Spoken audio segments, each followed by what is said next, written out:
বিসমিল্লাহির রহমানির রহিম। আসসালামু আলাইকুম সুপ্রিয় দর্শক, আমার কুকিং চ্যানেল দীপ কিচেনে আপনাদের সবাইকে স্বাগত।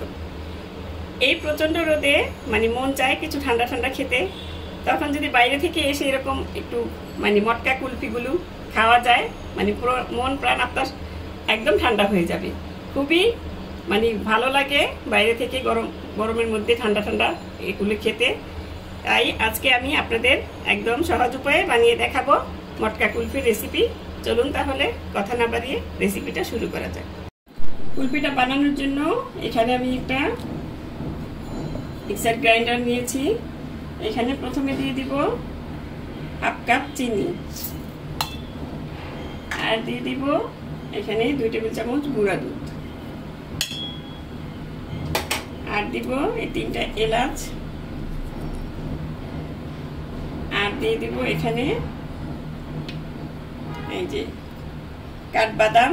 এখানে প্রায় 10টার মতন আছে, এখানেও 10টা আছে, আমি ভেঙে নিয়েছি গ্রাইন্ডের সুবিধার্থে। আর এখানে পেস্তা বাদাম আছে, এখানেও 10টা আছে, সবগুলো দিয়ে দিলাম। আর এখানে 1 চিমটি জাফরান দিয়ে দিব, এটা সুন্দর একটা কালারের জন্য। এখন এগুলোকে আমি সব ব্লেন্ড করে নিব, গুঁড়ো করে নিব, একদম মিহি গুঁড়ো করে নিতে হবে। এই দেখুন আমি গুঁড়ো করে নিয়েছি, একদম মিহি গুঁড়া হতে হবে, একদম মিহিভাবে করে নেবেন। এই যে এই গুঁড়াটা আপনি করে রেখে দিতে পারেন বয়মে, প্রায় 2 সপ্তাহ পর্যন্ত, 2-3 সপ্তাহ পর্যন্ত এটা ভালো থাকবে ফ্রিজে রাখলে। পরে যখন ইচ্ছা তখন বানিয়ে নিতে পারবেন। এখন আমি এটা চলে যাচ্ছি পরবর্তী স্টেপে। এখন আমি চুলায় চলে এসেছি।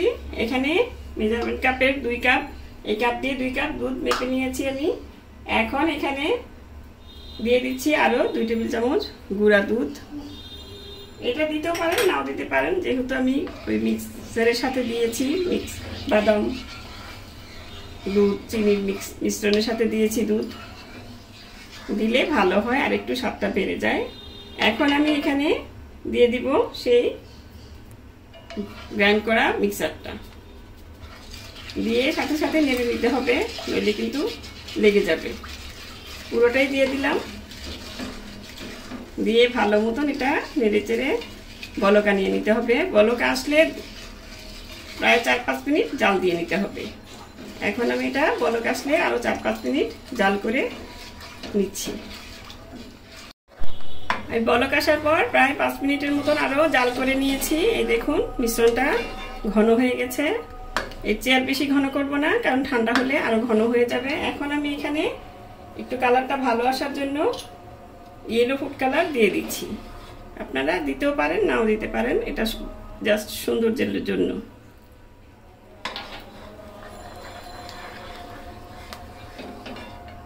এখন কালারটা মিশিয়ে আমি এটা নামিয়ে নেব। মিশ্রণটা চুলা থেকে নামিয়ে আমি একটু নেড়ে চেড়ে ঠান্ডা করে, ফ্যানের বাতাসে ঠান্ডা করে, তারপরে এটাতে আমি ভরে এখন পেপার র্যাপিং দিয়ে র্যাপ করে আমি এখন ডিপে রেখে দিব, যতক্ষণ না বাকি কাজটুকু আমার হচ্ছে। এই 10-15 মিনিট রাখলেই হয়ে যাবে। কুলফিটা বানানোর জন্য এখানে আমি হুইপ ক্রিম নিয়ে নিয়েছি, আমি ভিভো হুইপ ক্রিমটা নিয়েছি। এই দেখুন এদিকে ফুটা করে এটা ঢেলে রেখে তারপরে আবার এটাকে টেপ দিয়ে মুড়িয়ে আপনারা নর্মাল ফ্রিজে রেখে দিবেন। আর যখন আপনি দরকার হবে তখন 1 ঘন্টা আগে ডিপে রেখে তারপর ব্যবহার করতে পারবেন। এটাও দেখিয়ে দিলাম আপনাদের সুবিধার্থে। এখন আমি এটা বিট করতে একটা বাটি নিয়ে নিলাম, এখানে হাফ কাপের চেয়ে একটু বেশি দিয়েছি। এখন চলে যাচ্ছি আমি এটা বিট করতে। এখন আমি এখানে বিটারের লো স্পিডে এটা বিট করে নিব, যতক্ষণ না ক্রিমটা ঠিক হয়ে আসছে।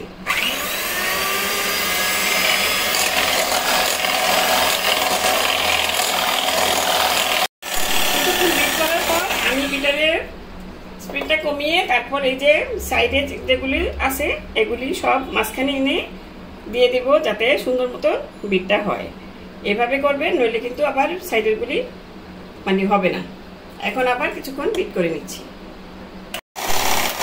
ক্রিমটা হয়ে গিয়েছে, এই দেখুন বিটারের কাটার মধ্যে লেগে আছে, এটাতে বোঝা যায় যে হয়েছে। এখন আমি সেই মিশ্রণটা আমি ঠান্ডা করে ডিপে থেকে বের করে নিয়েছি। এখন এটা আস্তে আস্তে দিব আর বিট করব। হয়ে গিয়েছে। এই দেখুন মিশ্রণটা এরকম হবে। এখন আমি বিটারের কাঁটা দুটো খুলে দিচ্ছি। এই দেখুন এটার থিকনেসটা এরকম হবে। এই যে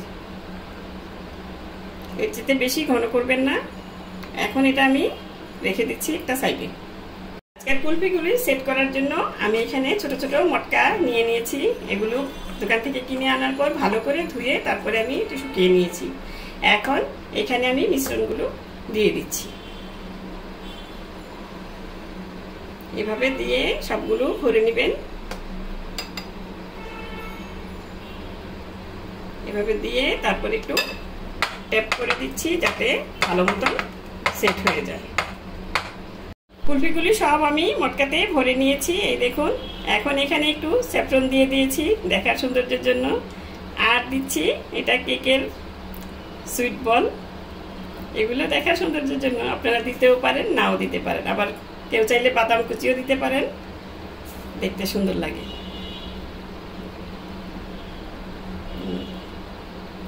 হয়ে গেল আমার সাজানো। এখন আমি এগুলোকে যাতে আইস ক্রিস্টাল না জমে সেই জন্য আমি ফয়েল পেপার দিয়ে ভালো মতন এগুলো মুড়িয়ে নিব। এই দেখুন একটা একটা করে ভালো মতন ভালোভাবে একদম যাতে ফাঁকা না থাকে এরকম করে মুড়িয়ে নিতে হবে। এইভাবে মুড়িয়ে আমি সবগুলো রেখে দেব সারা রাতের জন্য। আপনারা 6 থেকে মিনিমাম মানে 6 থেকে 7 ঘন্টার মতন রেখে দিবেন। তারপরে ডিপ ফ্রিজ থেকে বের করে সার্ভ করতে হবে। আমি তারপরে দেখাচ্ছি। আমি কিছু বাকি ছিল সেটাও আমি এটা আইসক্রিমের কাপে নিয়ে নিয়েছি। এটাও সুন্দর মতন আমি ফয়েল পেপার দিয়ে ঢেকে রেখে দিব। এখন আমি রেখে দিচ্ছি ডিপে সারা রাতের জন্য। ফিরে এলাম সারা রাত পর। এই দেখুন মটকাগুলো আমি মানে মুড়িয়ে রেখে দিয়েছিলাম। এই দেখুন কত সুন্দর পারফেক্টভাবে সেট হয়ে গিয়েছে। এখন এটা আমি একটু কেটেও দেখাচ্ছি। এই দেখুন কুলফিগুলি কতটা সুন্দর হয়েছে। এই যে এই দেখুন এটা আমি নামিয়ে নিয়েছি। একটু রেখে দিলে আরো নরম হয়ে যাবে। এই দেখুন কত সুন্দর পারফেক্টভাবে সেট হয়ে গিয়েছে। এখন এভাবে আপনারা করে দেখবেন। আর আমি যেটা হুইপ ক্রিম দিয়ে করেছি, আপনারা যদি হুইপ ক্রিম ঘরে না থাকে তাহলে দুধটা 1 লিটার কিংবা 1.5 লিটার 2 লিটার দুধ ঘন করে তারপরে আপনারা এই মটকা কুলফিটা বানিয়ে নিতে পারেন। সেটাও খেতে মজা লাগে, কিন্তু এটা হুইপ ক্রিম দিয়ে বানালে একটু সফট হয়। ওটা একটু মানে থাকে আর কি, শক্ত থাকে হালকা, কিন্তু খেতে একই রকম লাগে। এইভাবে বানিয়ে দেখবেন, আশা করি আপনাদেরও ভালো লাগবে। তো দর্শক রেসিপিটা যদি ভালো লাগে প্লিজ বেশি করে লাইক কমেন্ট শেয়ার করবেন। আর আমার চ্যানেলটি সাবস্ক্রাইব করে নিয়মিত চ্যানেলটির পাশে থাকবেন। সুস্থ থাকবেন, ভালো থাকবেন, ঘরে তৈরি খাবার খাবেন। আজ এই পর্যন্ত, আল্লাহ হাফেজ।